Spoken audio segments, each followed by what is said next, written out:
Today, Studsvik released its report for the second quarter of 2026. It's a quarter where Studsvik is growing and building for the future. Karl, can you tell us a bit about the highlights from the second quarter? Certainly. We are leaving a strong quarter behind us with growth of 9.2%. We have a profit in the quarter adjusted of 14.3 million, or corresponding to a little bit less than 6%. That is affected by acquisitions that we've done in the quarter and some other one-off effects. And specifically, I would like to highlight the good development that we have had following some strategic initiatives in our decommissioning business area, where we see growth and, most importantly, significantly better profits in the quarter. You also made some different strategic initiatives during this quarter. Can you tell us a bit about them? Yes, a very interesting quarter from that point of view. In the quarter, we announced the acquisition of Canful Next, a project developer of new nuclear here in Sweden. That also will give us capabilities to understand the nuclear new build market also in other markets. That comes in a situation in the world nuclear market where we see a lot of more new build projects going from talking to specification to financing and actually start of construction. And also here in Sweden, we saw that with Videberg Kraft that announced the vendor in choice for them, Rolls-Royce. So a lot of activity in new build, and we are now in the middle of that in one of the best countries for that in the world at this day, and that's Sweden.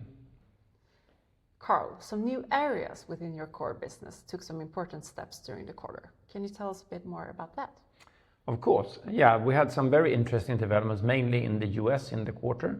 We expanded our software customer base with Lightbridge, and we also took important contract with our software with the so far unnamed customer in the advanced modular reactor segment.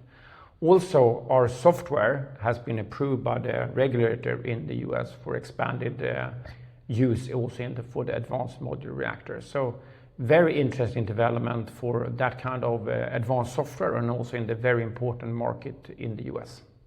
So Karl, can you tell us a bit more about how Studsvik did in the existing core business?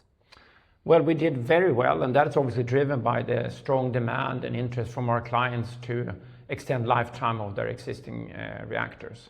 And specifically, I can highlight then our business area FMWT that has continued to be a very strong quarter. We grew more than 8%. We had a profit level of more than 18%. And that is driven by material testing, fuel testing, and those kind of things, which is very critical for understanding and developing the existing plants in the world. A quarter has passed and we're heading into a new one. If you look a bit further ahead, what kind of opportunities do you see for Studsvik? Well, I see great opportunities. We are obviously in the early phases of the renaissance for nuclear.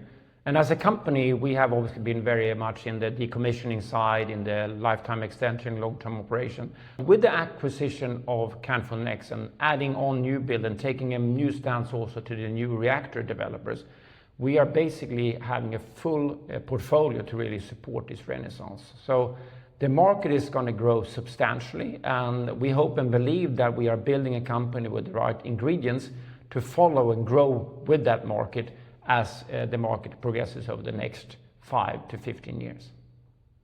Thank you, Karl, for that presentation. And thank you all for listening. I'll see you again in October for our Q3 report. You can find all of our reports, results, and presentations at studsvik.com.